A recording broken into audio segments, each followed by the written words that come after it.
ज्यादातर BT toxins क्या करते हैं, इंसेक्ट ग्रुप स्पेसिफिक होते हैं। स्पेसिफिक का मतलब समझते हो ना, ये किसी पर्टिकुलर स्पीसीज को ही वो किल करेंगे, किसी पर्टिकुलर इंसेक्ट को ही किल करेंगे। अरे बात आ रही समझ में?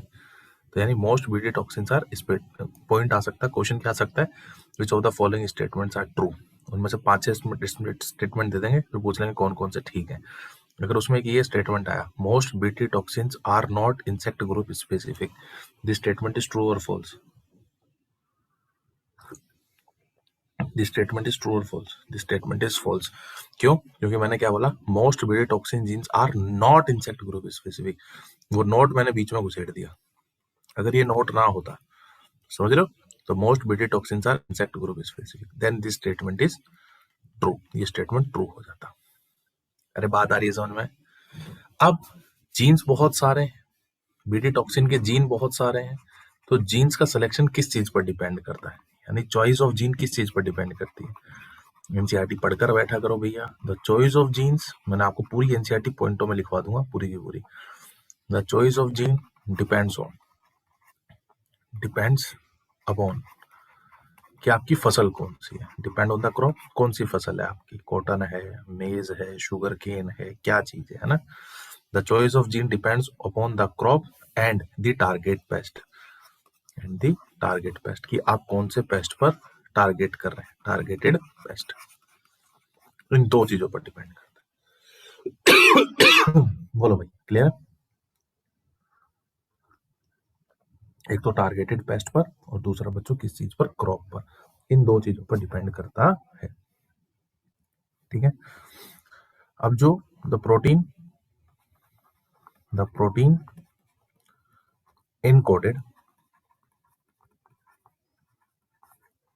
हाँ सेम बैक्टीरिया से, बीटी बैसिलस thuringiensis, बिल्कुल सही, सेम बैक्टीरिया से ही मिलेंगे ये सारे जीन्स। बहुत तरह के जीन्स होते हैं, तरह के जीन्स होते हैं, इंसेक्ट ग्रुप स्पेसिफिक होते हैं, यानी कोई एक पर्टिकुलर जीन है, मान लो एक्स, पर्टिकुलर इंसेक्ट को ही किल कर देगा, मान लो नंबर 1 कोई इंसेक्ट है, और कोई पर्टिकुलर जीन है जैसे मान लो वाई, वो मान लो कि 2 तरह के इंसेक्ट को ही किल करेगा, इनको किल करेगा, इसको कुछ नहीं कहेगा, जैसे ये इसको कुछ नहीं कहेगा और इसको किल कर देगा। बात आ रही समझ में? यानी इस हिसाब से पैटर्न चलेगा, मतलब ये इसको किल कर देगा, ये इसको कुछ नहीं कहेगा। इंसेक्ट ग्रुप स्पेसिफिक का मतलब ये होता है। ये जीन्स किससे मिलेंगे आपको? बैसिलस thuringiensis से। The protein encoded by the genes, the protein encoded by the genes. एक तो आप देखोगे वहां पर जीन होगा क्राई फर्स्ट एसी, बहुत important, and cry second AB. ये किसको किसको कंट्रोल करने के लिए यूज किए जाते हैं ये जीन? कंट्रोल दी कॉर्न बोरर, कंट्रोल दी कॉर्न कॉटन बॉलवॉर्म, सॉरी, है ना, यही होगा, चेक करना गलत तो नहीं बोल दिया मैंने। Cry 1 AC and cry 2 AB, check करो, control the cotton bollworm. The proteins encoded by the genes, कौन सा gene? Cry 1 AC and cry 2 AB. ये जो जीन्स हैं, इनसे जो प्रोटीन बनेगा वो किसको कंट्रोल करेगा? कॉटन बॉलवॉर्म को, है ना भाई। और क्राई सेकेंड एबी होगा, नहीं क्राई फर्स्ट एबी होगा, फिर क्राई फर्स्ट एबी, ये किसको कंट्रोल करेगा? Corn borer, control corn borer. Check कर लेना भाई, वेरी वेरी इंपॉर्टेंट। मैं कंफ्यूज हो जाता हूँ इन मिसालों में अभी तक भी, लेकिन आपको कंफ्यूज नहीं होना है, क्योंकि मेरे को तो पेपर नहीं देना है, आपको पेपर देना है। क्लियर है भाई? क्यों राहुल विश्वास भाई, जो ये लेट आते हैं ना, प्लीज यार लेट ना आयो यार, मत आओ लेट, आओ ही मत क्लास में, इससे बढ़िया तो घर बैठो अपने, क्योंकि तुमसे ना हो पाएगा। आओ ही मत, या तो आओ मत, जैसे मैं नहीं आता ना, जो लेट हो जाता तो फिर मैं आता ही नहीं क्लास, लेता ही नहीं मैं क्लास, बस मैं लेता ही नहीं फिर क्लास। ऑफलाइन आते तो चलो चलता अभी, कि हाँ भाई ट्रैफिक था, ऑटो नहीं मिला, गाड़ी नहीं मिली, बाइक पंचर हो गई, सेटिंग मिल गई रास्ते में, तो मैं मान सकता हूँ। अब तो यार सुट्टा मारना था। हाँ, सुट्टा मारना था। मैं गोल्ड फ्लैग मांग रहा था। वो मेरे को विल्स पकड़ा रहा था, है ना, तो मैं थोड़ा बहुत मान सकता हूँ। अब तो यार घर में पड़े हुए हो, फिर भी लेट आ रहे हो। गलत बात, वेरी बैड बॉय। पता नहीं कौन आया। विकास बताएगा, विकास नजरें रखता है। विकास कौन आया लेट? विकास बताएगा, विकास सही बताता है।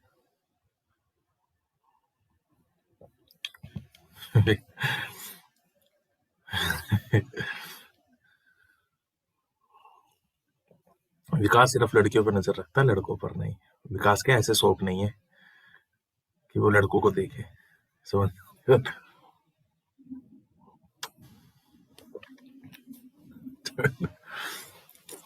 तुम विकास को उस टाइप का मत समझो। करण जौहर नहीं है हमारा विकास। आज तो तुमने कह दिया, उसके बाद मत कह देना। चलो। भाई ये तो अपना। बच्चों एग्जाम्पल कौन कौन से? एग्जाम्पल कौन से? दिल का बहुत बढ़िया वैसे लड़का। Example of BT plant. लड़का दिल का बहुत अच्छा है। Example of BT plants. Plants are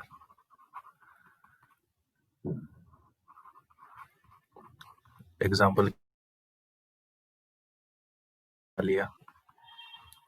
आपने क्या बना लिया? बीटी कॉर्न बना लिया। कॉर्न। आपने बीटी सोयाबीन बना लिया। बीटी सोयाबीन हो गया। बेटा तुम में से ऐसा कौन है जिसने मेरा चैनल सब्सक्राइब नहीं करा? बीटी ब्रिंजल हो गया। BT brinjal. वह फैमिली वैमिली से करवाओ, तुम्हारे रिश्तेदार नहीं है क्या? भाई लोग नहीं है? हमारी सेटिंगों से करवाओ। डिसलाइक करने दे यार, कोई बात नहीं। डिसलाइक, अरे मन हल्का हो जाएगा किसी का, करने दे डिसलाइक, उससे कोई फर्क नहीं पड़ता, तू करने दे। वो पार्ट है भाई उस चीज का। हम हर किसी को समझ नहीं आ सकते और हर कोई हमें समझ नहीं आ सकता। समझ में आ रही बात?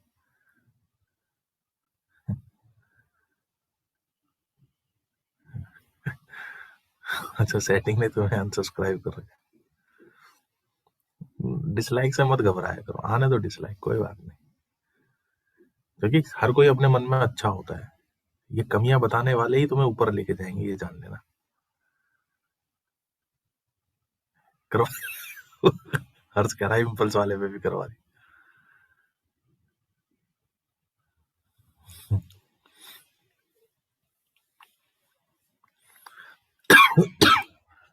चलो, बोलो भाई।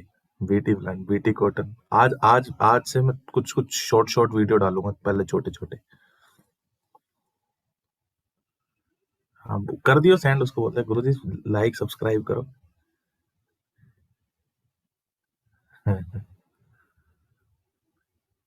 चलो बच्चों, ये कुछ प्लांट्स है। BT cotton, BT corn, BT soybean, BT brinjal.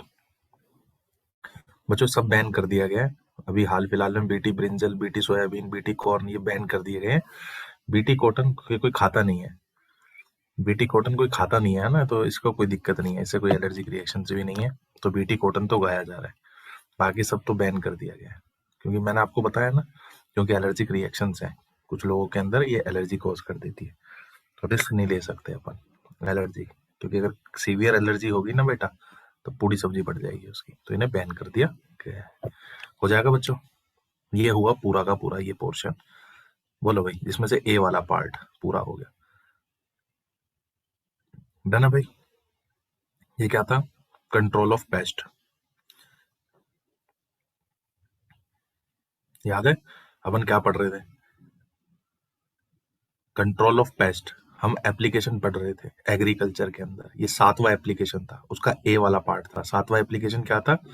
हमें पेस्ट रेजिस्टेंट क्रॉप बनानी थी, और उसके अंदर दो थे।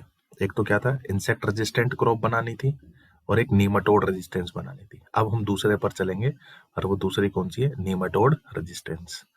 करें स्टार्ट, करें भाई स्टार्ट। नीमाटोड रेजिस्टेंस अब अपने को चालू करनी। चलो भैया, बोल बजरंग बली की जय। नंबर 2। तो पहले नीमाटोड रेजिस्टेंस जीन पढ़ने से पहले मैं आपको 2-4 टर्म आएंगी, वो टर्म आपको जरूर बता दूं। जैसे कि एक ट्रांसपोसोन एक वर्ड आता है, ट्रांसपोसोन्स, या जंपिंग जीन एक वर्ड आएगा। बहुत इंपॉर्टेंट पोर्शन है। अब आपको समझ में आ रहा होगा हम कौन सा पोर्शन पढ़ रहे हैं। मैं आपको दिखा देता हूँ भैया मैंने क्या क्या कंप्लीट कर दिया है। एक मिनट रुक जाओ, मैं एनसीईआरटी खोल देता हूँ आप लोगों के आगे। ये बहुत इंपॉर्टेंट पोर्शन है बच्चों, यहाँ से क्वेश्चन आते ही हैं। जो अभी स्टार लगाए वहां से और यहाँ से।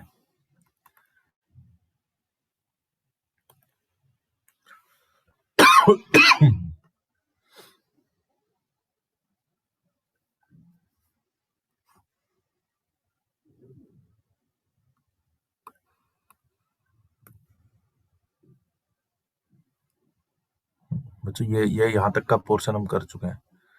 आप यहाँ तक का पढ़ सकते, ये क्राई 1 ये लिखा है ना सारा का सारा। खूब क्वेश्चन आते हैं बच्चों, आप प्रीवियस ईयर्स में देखिएगा। ये पूरा का पूरा मैंने आप लोगों को बता दिया। बच्चों जो जीन होता है, the toxin is coded by a gene cry 1AC named cry CRY। ठीक है भैया। और ये रहा gene cry 1AC cry 2AB किसको कंट्रोल करता है, कॉटन बॉल वॉर्म को।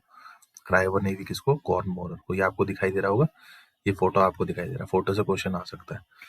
देखो इसमें मार्क कर रखा है, बड़े ध्यान से देखो। ए डिस्ट्रॉयड बाय बॉल वर्म और ए फुल्ली मैच्योर कॉटन बॉल। ये जो बॉल होते हैं, नाम से पता चल रहा है ये कॉटन की बॉल होती है। ये कॉटन बॉल ही खुलती फिर ये कॉटन में कन्वर्ट हो जाती है। ये कॉटन व्हाइट वाली दिखाई दे रही है, लेकिन जो कॉटन बॉल वर्म है जो बॉल पर अटैक करता है उसे वहीं की वहीं डिस्ट्रॉय कर देता है। दिख रहा भी ये? अरे समझ में आ रहा है? ये यहाँ तक का पोर्शन अपन पूरा कर चुके हैं। अरे पल्ले पड़ रहा है भैया, यहाँ तक का पोर्शन अपना कंप्लीट हो चुका है, डन हो चुका है यहाँ तक का। प्लीज आप यहाँ तक वाले पोर्शन को पढ़िए। अब हम यहाँ से स्टार्ट कर रहे हैं। पेस्ट रेजिस्टेंट प्लांट या पेस्ट रेजिस्टेंट प्लांट। और कौन सा पेस्ट, नीमाटोड। नीमाटोड, अब हम नीमाटोड रेजिस्टेंस पढ़ रहे हैं। तो उसको पढ़ने से पहले मैं आपको एक दो टर्म को क्लियर करवा दूं कि ट्रांसपोसोन्स, जंपिंग जीन या फिर ट्रांसपोजेबल एलिमेंट क्या होते हैं। ये तीनों का मतलब एक ही होता है, जंपिंग जीन्स।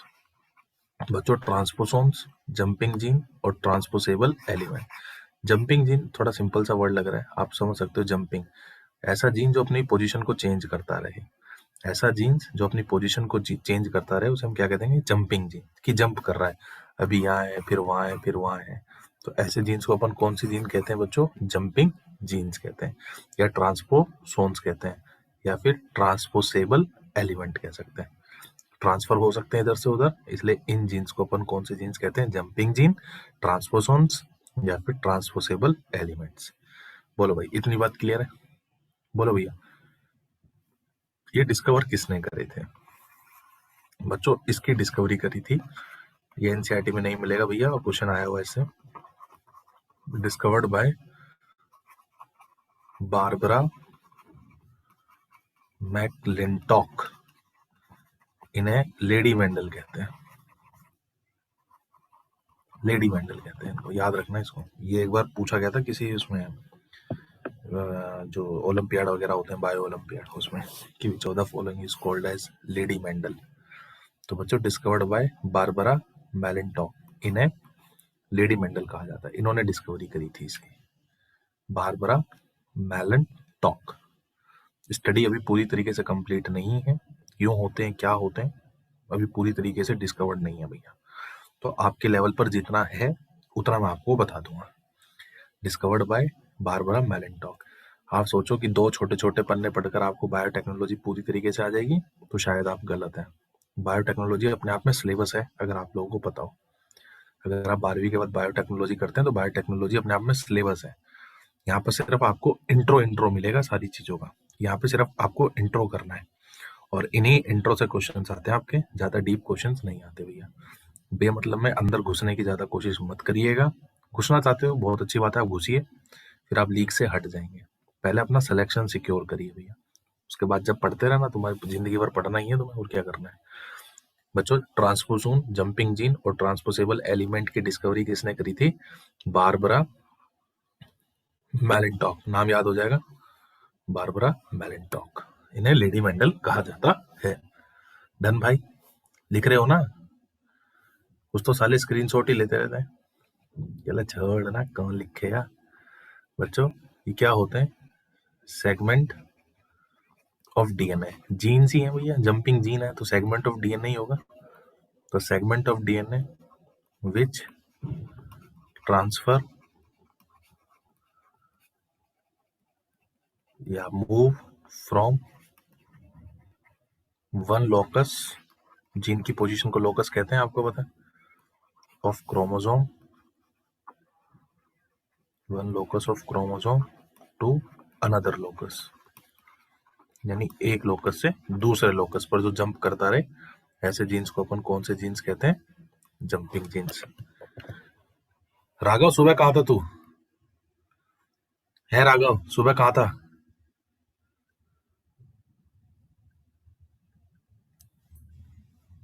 सुबह कहाँ था राघव? रमन राघव सुन ही नहीं रहा, ये कैमरा वो चालू करके छोड़ के बैठा है। सेगमेंट कई सारे हैं ऐसे, अभी एक दो और है। सेगमेंट ऑफ डीएनए, क्योंकि अगर कोई पढ़ रहा होता है तो तुरंत जवाब दे देता है। अब इन्होंने क्या कर रखा है, चालू तो कर रखा है घर वालों को दिखाने के लिए कि हम पढ़ रहे हैं, और उसके अलावा साइड में पटक रखा है। इससे बढ़िया मत पढ़ो भाई, मेरा नुकसान थोड़ी ना। मेरे को तो फीस मिलती है मस्त, महीने वाले दिन एकदम शानदार तरीके से। अपने को टेंशन नहीं है भाई, अपने को तो फीस आती है भाई प्रॉपर।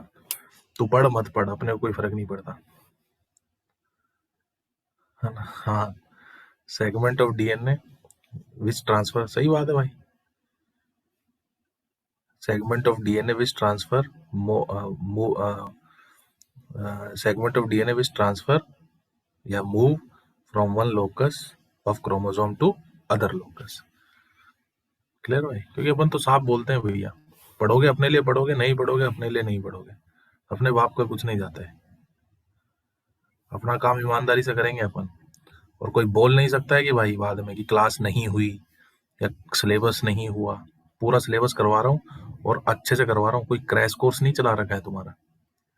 हाँ भाई, अगर किसी को लग रहा हो क्रैश कोर्स चल रहा हो तो बता देना भाई, पूरा बढ़िया से करा रहा हूँ, एक एक चीज पूरा टाइम देके, बिल्कुल पूरा टाइम देके प्रॉपर, कि तुम पढ़ो अच्छे से, बस सिलेक्शन मैटर करता है बस। बच्चों ये रहा आपका डीएनए, डीएनए का सेगमेंट मान लो ये, अगर डीएनए का सेगमेंट है तो ये जीन्स होंगे, ये जीन्स मान लो।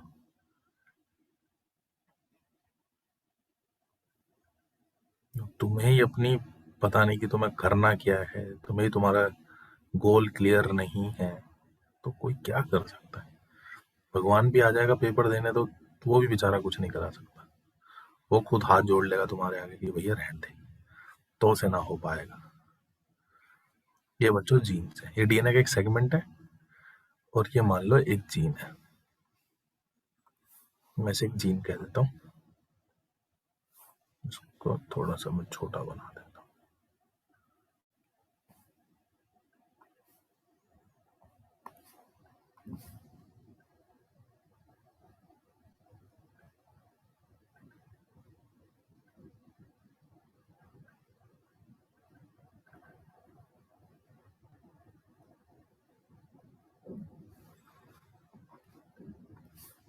ये जीन है एक,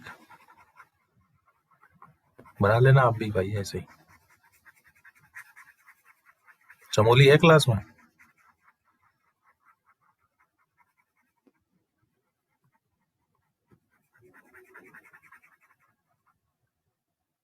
ठीक, good boy.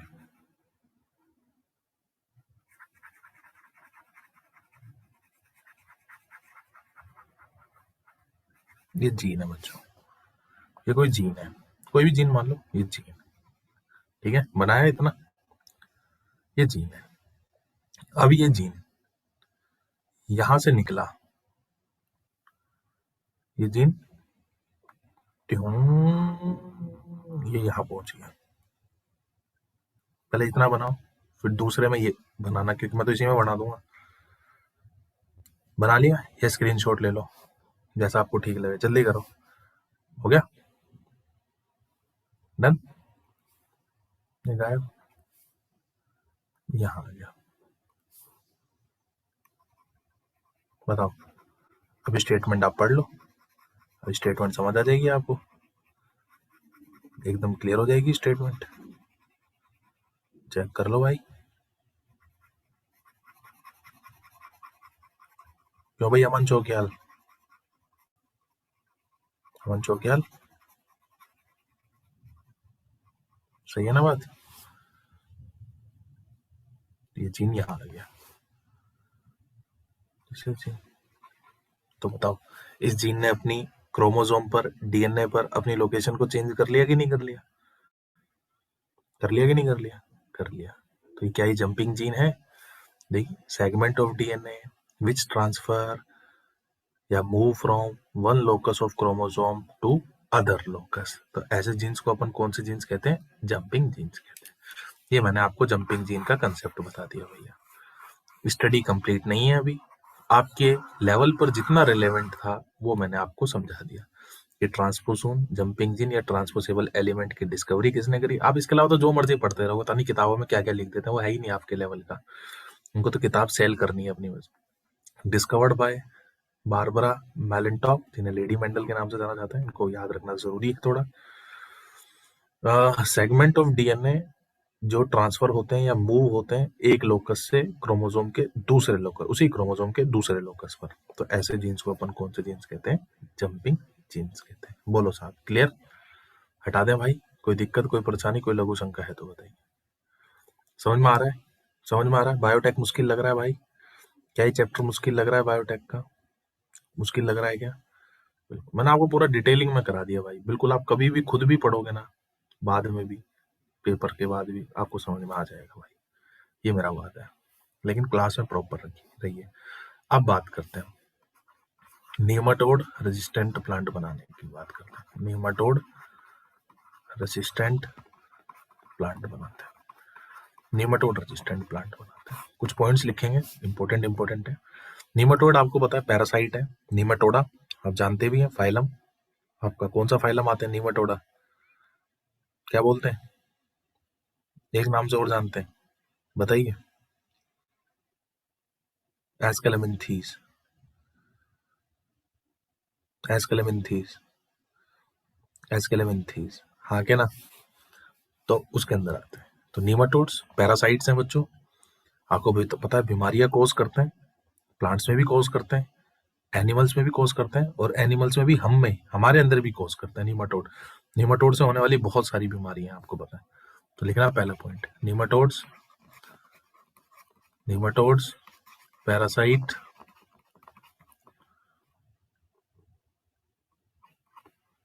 cause disease in both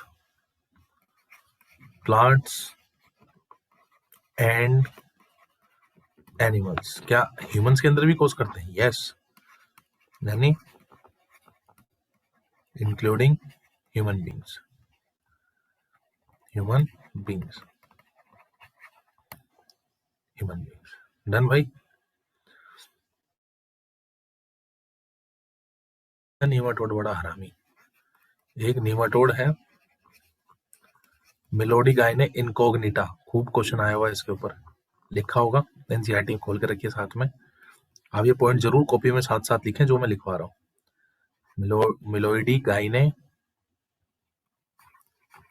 incognito या इनकॉग्निशिया, जो आपको पढ़ना है पढ़ो, अपने को कोई फर्क नहीं पड़ता। मिलोइडी गायनी इनकॉग्निशिया, ये किसको इन्फेक्ट करता है? टोबैको प्लांट को। और टोबैको प्लांट की लीव्स को, स्टेम को या रूट को? रूट को, रूट्स ऑफ टोबैको प्लांट। इसकी रूट्स को? टोबैको प्लांट्स की रूट्स को, ठीक है भैया। एंड कॉजेज एक जब भैया रूट इफेक्ट हो जाएंगी, सिंपल सी बात है, तो रूट मिनरल एब्जॉर्ब नहीं कर पाएंगे। जब रूट्स मिनरल एब्जॉर्ब नहीं कराएंगे तो प्लांट की ग्रोथ प्रॉपर नहीं हो पाएगी, और प्लांट की ग्रोथ प्रॉपर नहीं हो पाएगी तो प्रोडक्शन डाउन होगा कि इंक्रीज होगा, बताओ। And causes a great reduction causes a great reduction in yield में बहुत कमी आ जाएगी, and causes a great reduction in yield। Done साहब, डन साहब।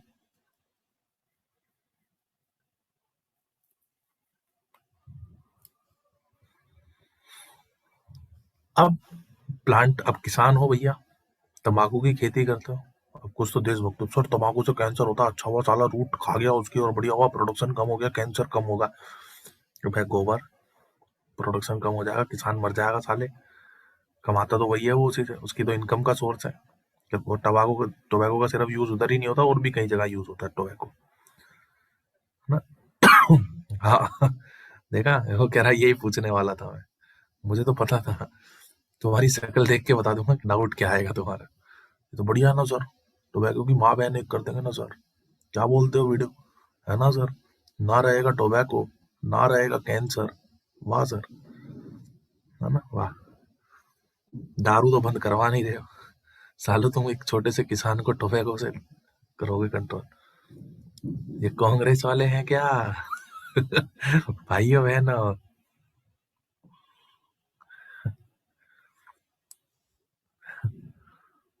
हाँ सबसे पहले ठेके ही खुले थे, और क्या। चल, 1 मिनट के बाद लिखेंगे उससे आगे।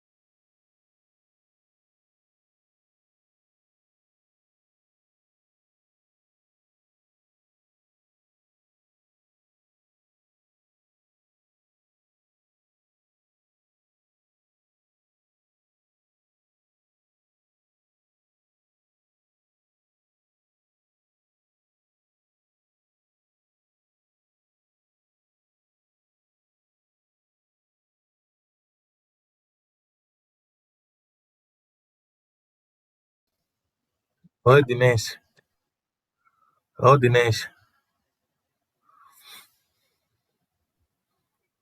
साले चैनल सब्सक्राइब कर दियो, पेल दूंगा साले को आगे।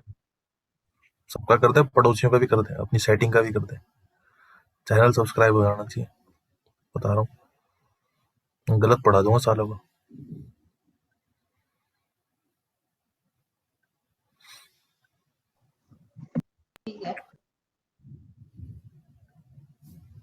भाई है तो अपना।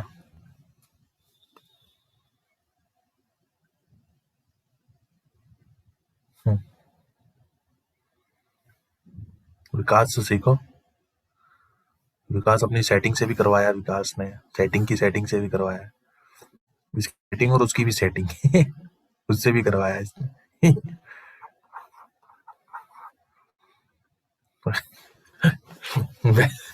रेस्टोरेंट। अच्छा,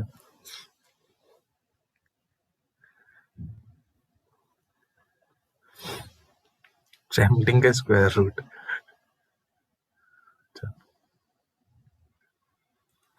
चले भाई, इतना समझ में आया।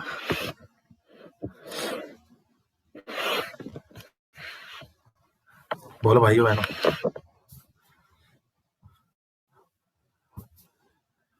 उससे आगे की बात करते हैं। अब क्या किया जाए बच्चों, अब किसान है भैया, फार्मर है। अब टोबैको का इस्तेमाल मेडिसिन में भी किया जाता है कई जगह पर। तो अब जो किसान है भाई, वो नहीं चाहेगा बिल्कुल भी कि फसल बर्बाद हो, तो और आप भी नहीं चाहोगे कि फसल कमजोर हो। तो इसको रोकना है, नेमाटोड को रोकना है, क्योंकि नेमाटोड ऐस्थिति कर रहा है फसल की। तो इसके लिए तुम लोग आए मेरे पास कि बोले सर थोड़ा सा कुछ हेल्प कर दो हमारी। मैं कहा टेंशन ना लो यार, हेल्प करते हैं तुम्हारी। तुम गिड़गिड़ाने लगे, मेरे पैरों में पड़ गए तुम। टू प्रिवेंट, फिर मैंने कहा टू, चलो तुम्हारे लिए कुछ कर देता हूँ, मैंने एक नई, तुम्हें बताइए बातों बातों में इन्वेंशन कर देता हूँ। To prevent this nematodes a novel strategy, novel का मतलब होता है आधुनिक, एक नई मैंने आधुनिक तकनीक आपको बताई जो मैंने डिस्कवर करी थी रातों रात, आपको बताइए। To prevent this nematodes a novel strategy was adopted, तुमने उस चीज को, स्ट्रेटेजी को अडॉप्ट किया और उस स्ट्रेटेजी का नाम था आरएनए इंटरफेरेंस। क्या थी वो स्ट्रेटेजी? RNA interference. समझ में आ रहा है ना?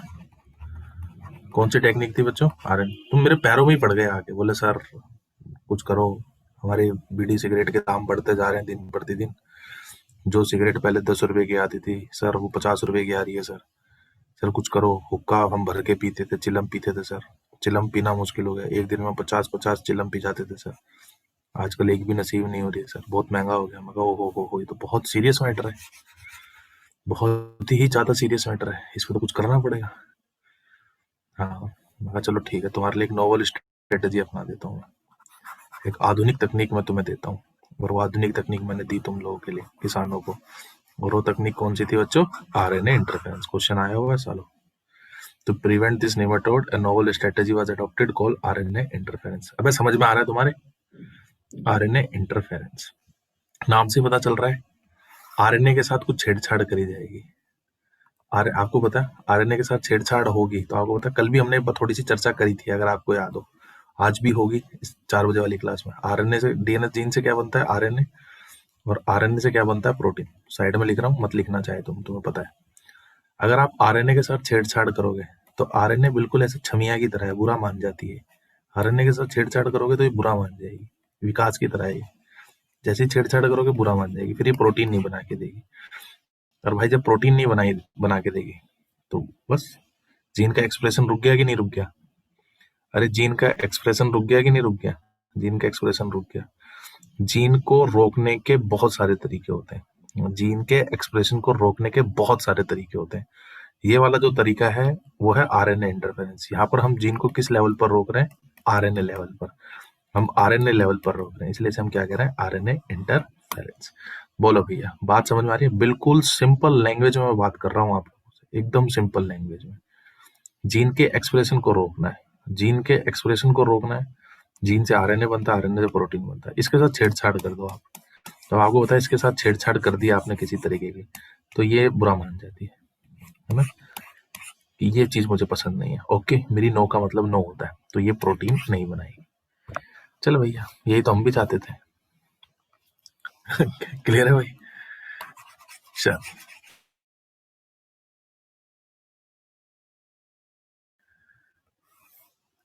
अब देखो, वो मत बनाना चाहे आप।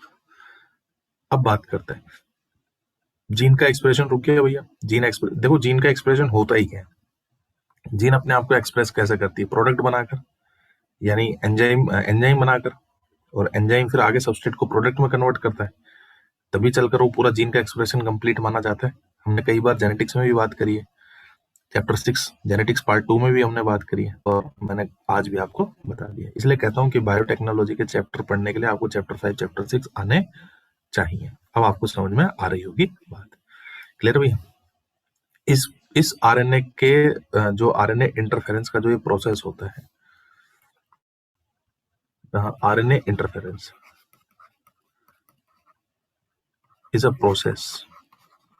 तो आपने जीन को क्या करा दिया? साइलेंट करा दिया, जीन साइलेंसिंग, कि साइलेंट हो जा, नहीं तो मैं वायलेंट हो जाऊंगा।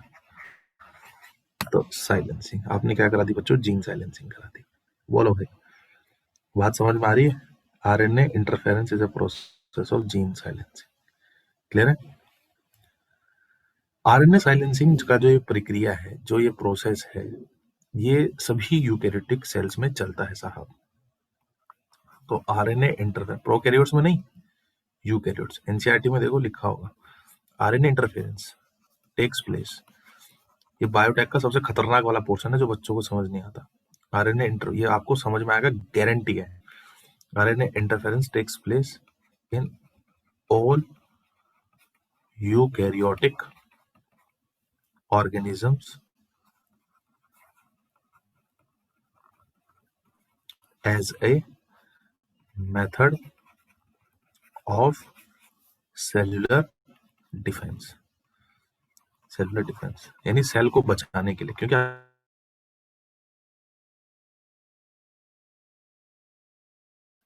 Thousands of hundreds of millions of metabolic reactions चल रही हैं और कई बार क्या होता है कुछ गलत प्रोडक्ट बनने लगता है, जिससे सेल मर सकती है, सेल की डेथ हो सकती है, कोई बीमारी कॉज हो सकती है।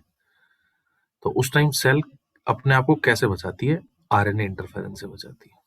अरे बात आ रही है समझ में? अरे आपको थोड़ी ना पता है कि क्या बन रहा है आपकी सेल के अंदर। आप बीमार नहीं पड़ रहे, आपकी सेल में तो पता नहीं क्या क्या चीज जा रही है। वायरस का जो वायरस है वो भी तो अटैक कर रहे हैं, बैक्टीरिया वो भी अटैक कर रहे हैं, है ना? क्या पता गलत म्यूटेशन से क्या पता कोई गलत आरएनए बन गया हो। और भाई साहब जब ये गलत आरएनए बनने लग जाएंगे तो प्रोटीन गलत बनेगा, अगर प्रोटीन गलत बनेगा तो पूरा का पूरा मामला गड़बड़ हो जाएगा, फिर तो मर जाओगे आप, सर्वाइव कहाँ कर पाओगे। तो आपकी सेल के अंदर सेलुलर डिफेंस, जैसे आपकी बॉडी के अंदर जो इम्यूनिटी काम करती है आपको बचाने के लिए, उसी तरीके से सेल के अंदर की एक तरीके से सेल की इम्यूनिटी कह सकते हैं इसको, आरएनए इंटरफेरेंस को, जो सेल को बचा रही है मरने से। बोलो भाई, तो सेलुलर डिफेंस हो गया। अरे जैसा आपका इम्यूनिटी डिफेंस सिस्टम है तो सेल का ये डिफेंस सिस्टम हो गया। सेल में और भी कई तरीके के डिफेंस सिस्टम होते हैं, उसमें से एक डिफेंस सिस्टम ये भी आरएनए इंटरफेरेंस, जो सभी यूकैरियोटिक ऑर्गेनिजम्स के अंदर होता है। हमारे अंदर चाहे कोई सा भी यूकैरियोटिक ऑर्गेनिज्म, प्रोकैरियोट्स नहीं लिखा है, ध्यान से देख लेना भैया, ऑल यूकैरियोटिक। और ये एक मेथड है किस चीज का? सेलुलर डिफेंस का, is a method of cellular defence. बोलो भाई, पल्ले पड़ रहा है भाई? बोलो भाई, सेल को डिफेंड करके रखना। सेल कैसे डिफेंड करे भाई? बहुत सारी रिएक्शंस हैं, बहुत सारे जीन्स हैं, क्या पता क्या कोई गलत एमआरएनए बन जाए तो उसे गलत प्रोटीन बन जाएगा, जो नहीं बनने देना चाहती सेल, क्योंकि उसको पता है अगर ये गलत बना तो पूरा का पूरा मामला बिगड़ जाएगा। आपको एक चीज बताता हूँ, केमिस्ट्री पढ़ी होगी, ए से बी बनता है, वही बात, बी से सी, सी से डी, डी से ई, ई से एफ, जी और एच भी बनता है। आपको पता है एक रिएक्शन का प्रोडक्ट, जैसे ये रिएक्शन है, ये इस रिएक्शन का प्रोडक्ट है, तो ये इस वाली रिएक्शन के लिए रिएक्टेंट का काम कर रहा है, यानी एक रिएक्शन का प्रोडक्ट, पता है ना? अरे ये जो रिएक्शन है पहली वाली, उसके लिए प्रोडक्ट कौन है? बी। और ये जो दूसरी वाली रिएक्शन है उसके लिए अब ये जो प्रोडक्ट है पहले रिएक्शन का, वो रिएक्टेंट का काम कर रहा है, आप चेक कर लो। अरे बी से सी बनेगा तो बी क्या हो गया? रिएक्टेंट हो गया कि नहीं हो गया? जो फर्स्ट वाली रिएक्शन का प्रोडक्ट था। ऐसी सेल चलती है, ऐसे ही सेल के अंदर मेटाबॉलिक रिएक्शन चलती है, ऐसे ही सेल के अंदर मेटाबॉलिक रिएक्शन चलती है कि एक सेल का जो प्रोडक्ट है वो दूसरी सेल का रिएक्टेंट, फिर दूसरी, अब देखो दूसरी रिएक्शन का रिएक्टेंट। अब देखो ये सी यहाँ प्रोडक्ट है, ये रिएक्शन नंबर थर्ड के लिए अब रिएक्टेंट हो जाएगा कि नहीं हो जाएगा? ये फिनोमिना चलता रहता है। अगर मान लो यहाँ एंजाइम E1 है, या एंजाइम E2 है, या एंजाइम E3 है, एंजाइम E1 होगा तभी ए से बी बनेगा। अगर मान लो एंजाइम E1 खराब हो गया या एंजाइम E1 बना ही नहीं, ऐसा मान लो, तो पूरा का पूरा मामला स्टॉप हो जाएगा कि नहीं हो जाएगा? अरे पूरी की पूरी चेन रुक जाएगी कि नहीं रुक जाएगी? या अगर मान लो E1 गलत टाइप का बन गया, तो आपको पता है केमिस्ट्री आप पढ़ते हो, एंजाइम बदलते ही प्रोडक्ट बदल जाते हैं, आपके कैटलिस्ट बदलते ही एंजाइम बदलते ही आपके प्रोडक्ट बदल जाते हैं। अगर यहाँ एंजाइम चेंज हो गया तो प्रोडक्ट भी चेंज हो जाएगा, और प्रोडक्ट चेंज हो गया तो बाकी की पूरी कहानी भी खराब हो जाएगी। और अगर मान लो गलत प्रोडक्ट बन गया, फिर तो आपको बीमारी हो सकती है, आपकी सेल किल हो सकती है, आपको कोई डिसऑर्डर हो सकता है। तो उससे सेल आपको बचा के रखती है, किस प्रोसेस से? आरएनए इंटरफेरेंस प्रोसेस से। अरे बात आई समझ? ऐसी नौबत आने ही नहीं देगी, इसको खराब होने को होगा उससे पहले पहले रोक दिया जाएगा, बाहर की बाहर। देखना भाई, आपने सुना होगा जैसे डिफेंस सिस्टम है, और समझ लो, और सिंपल भाषा में समझा देता हूँ, सबको साथ लेके चलना है। जैसे बॉर्डर्स पर क्यों है हमारे सोल्जर्स? क्योंकि वो हमारे देश के लिए एक डिफेंस सिस्टम का काम कर रहे हैं। जैसे ही कोई बाहर से अंदर आने की कोशिश करेगा उसको वहीं के वहीं रोक दिया जाएगा, क्योंकि उनको पता है कि अगर ये अंदर आ गए तो तहलका मचाएंगे, ये बहुत सारे लोगों की जाने जाएंगी, बहुत सारे विस्फोट होंगे, बहुत सारा नुकसान होगा। होगा कि नहीं होगा? होगा कि नहीं होगा? इसलिए इनको वहीं के वहीं रोक दिया जाएगा। तो वहीं की वहीं रोकना है, तो उसके लिए हमारे देश का डिफेंस सिस्टम काम करता है। नाम भी सुना होगा, मिनिस्ट्री ऑफ डिफेंस या डिफेंस मिनिस्ट्री, सुना होगा ना? उसी चीज पर काम करती है पूरा का पूरा। सेम आरएनए इंटरफेरेंस भी यही काम करता है, जो किसका काम करता है? सेलुलर डिफेंस को, जो सेल को बचा के रखेगा, कि सेल को मरने नहीं देगा। बोलो भाई, क्लियर है? अरे इतना में तो समझ में आ जाता गधों को भी, ये तो मैंने खुद से सीखी ही सारी चीजें। आप लोगों को तो अच्छा एक लेवल मिल रहा है आगे बढ़ने का, है ना भैया, याद रखना। उसके बाद जैसे मान लो एक प्लांट है, अभी तो खैर आज पूरी बात हो नहीं पाएगी, लेकिन फिर भी मैं थोड़ा सा कल के लिए पोर्शन बना देता हूँ। ये एक प्लांट है, कल की क्लास बहुत ज्यादा इंपॉर्टेंट है, अगर कल की क्लास किसी ने मिस करी तो मेरे से लिख के ले लेना और आरएनए इंटरफेरेंस समझ के दिखा देना, मान जाऊंगा मैं उसको। हाँ, सही बोल रहा हूँ, मान जाऊंगा मैं उसको। ये ट्रांसजेनिक प्लांट है, मान ट्रांसजेनिक प्लांट तो नहीं है, चलो अभी एक प्लांट है ये, मान लो ये एक प्लांट है, टोबैको प्लांट, क्योंकि अभी हम नीमाटोड का इन्फेक्शन देख रहे हैं तो प्लांट हम कौन सा लेंगे, टोबैको प्लांट लेंगे। ठीक है भैया,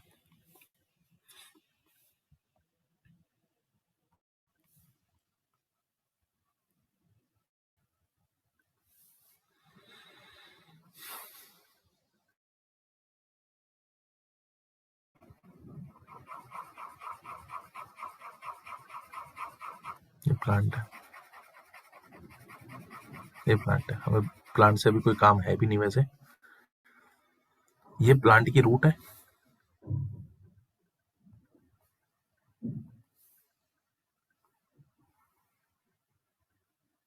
ये प्लांट की रूट है भैया,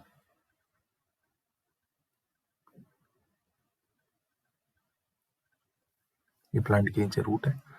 आपको पता है नीमाटोड किस पर अटैक करता है, नीमाटोड किस पर अटैक करता है, टोबैको प्लांट की रूट पर अटैक करता है। तो हम ये रूट जो सेल है, ये रूट पे यहाँ लेंस लगा देते हैं, रूट की सेल की स्टडी करनी है अपने को, ये लेंस लगा दिया हमने और इसको बड़ा करके दिखा देंगे। क्लियर है भाई, इससे आगे की चर्चा अपन कल करेंगे, एक बार मैं बना देता हूँ, आप भी इतना बनाकर छोड़ देना। ये प्लांट की स्पेस रखना अच्छा खासा, ये किसकी रूट है, ये सेल किसकी है, रूट सेल है, मतलब ये रूट सेल है, ये एक रूट की सेल ली है हमने, उसके अंदर हम स्टडी करेंगे। ये टोबैको प्लांट की रूट की एक सेल है, लिख लेना क्या है ये। अरे बात आ रही है समझ में, क्या चीज है ये, क्या बोल रहा हूँ मैं, क्या चीज है ये, क्या चीज है, हाँ, root cell of tobacco plant, ये रूट की सेल है, इसके अंदर हमें पूरा प्रोसीजर पढ़ना है कल का, इतना आप होल्ड करके रखिएगा भाई, क्योंकि अभी कर नहीं पाऊंगा, टाइम ज्यादा हो जाएगा। यहाँ तक का समझ में आया आप लोगों को, यहाँ तक का समझ में आया, ये बहुत इंपॉर्टेंट है, बहुत टफ पोर्शन है ये, उसके बाद तो सिंप्लीफाई होता चला जाएगा आगे धीरे धीरे धीरे धीरे। डन है भैया, चलिए मिलते हैं साहब 4 बजे और मिलते हैं साहब 5 बजे। Thank you.